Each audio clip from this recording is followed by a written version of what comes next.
I am here today with my grandmother, and I am interviewing her about her life from a young teen to where it led her today.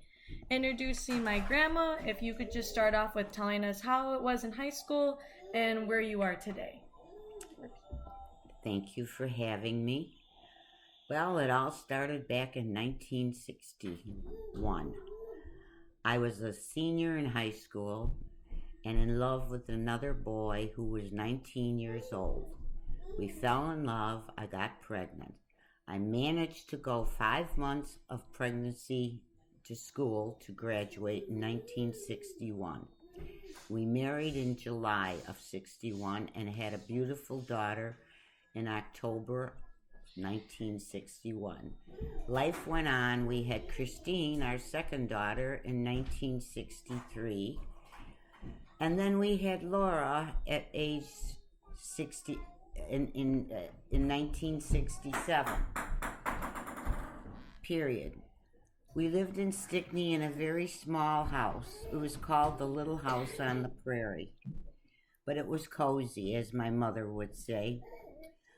So from there, we bought a home in Stickney also that my husband rebuilt and redid, and it was a great house.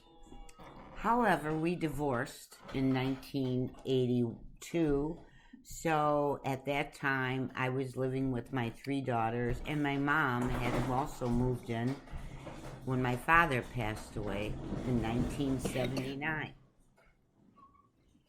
From that time on, it was all girls, and then finally I then took a job as a waitress for 6 years and got my life together.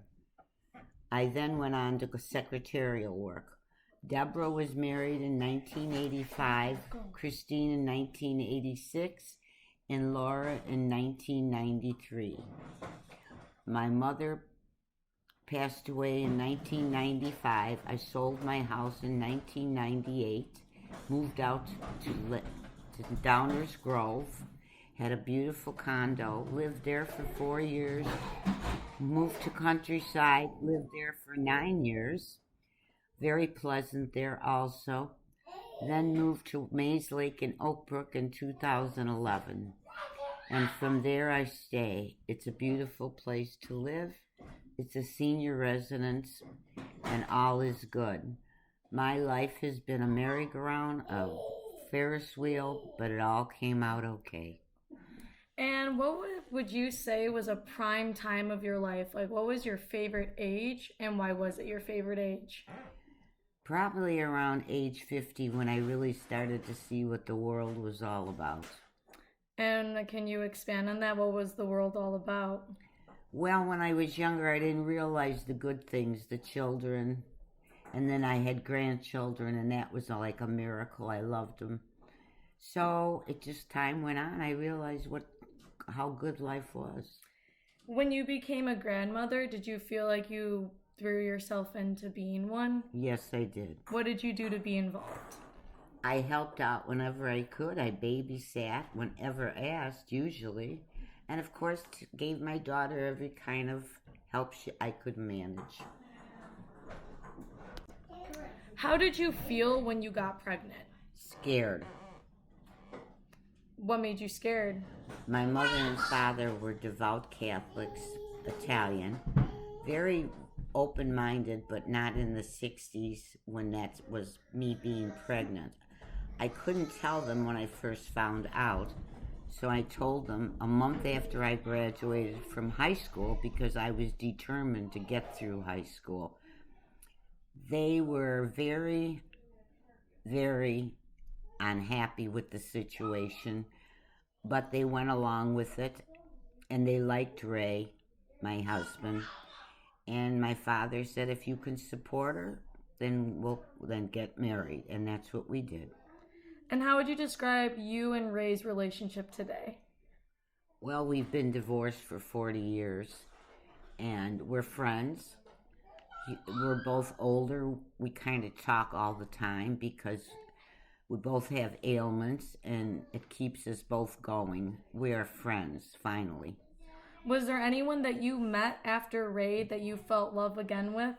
Yes, I did. I met a man in 2015, and I started a relationship with him that lasted 3 years. And how was that relationship? Wonderful. What are some of your favorite moments from that relationship? He made me laugh a lot. We had a lot to talk about. He was born in my era, and we both laughed about old movies, old comedians, and old times. We laughed at mostly everything. I just liked his personality. Are you guys still friends today? Yes, we are. We're not actually going together, but we do see each other. We live in the same building on the same floor, so it's obvious we run into each other. Are there any other people on the floor that you've grown relationships with?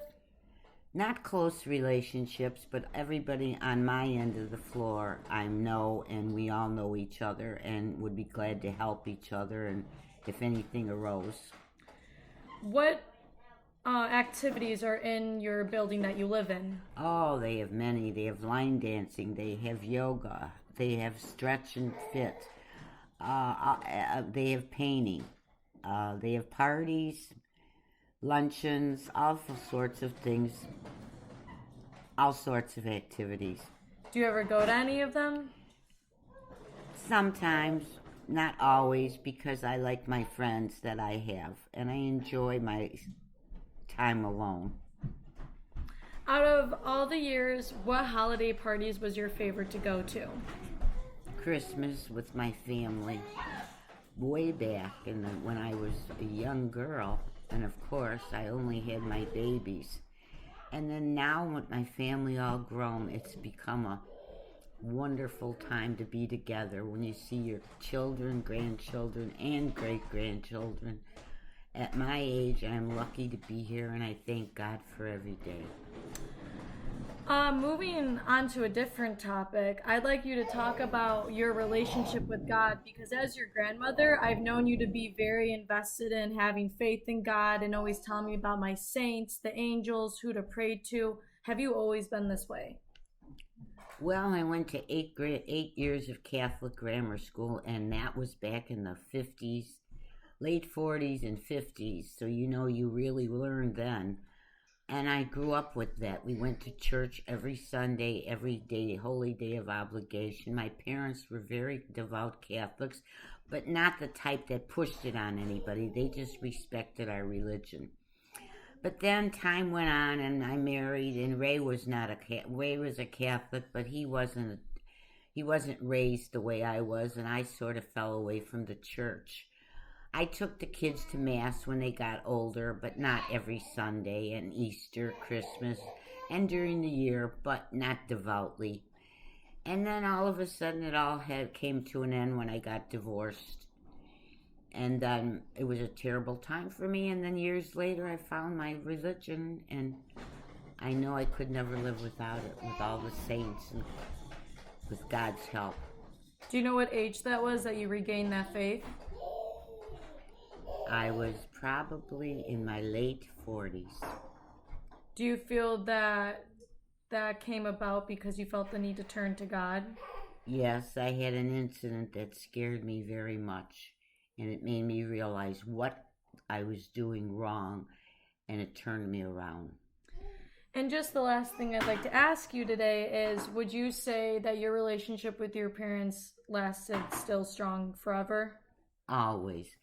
My parents grew to love those grandchildren. They took them to dinner, took them out to eat all the time. We went away, they watched them. They were good people.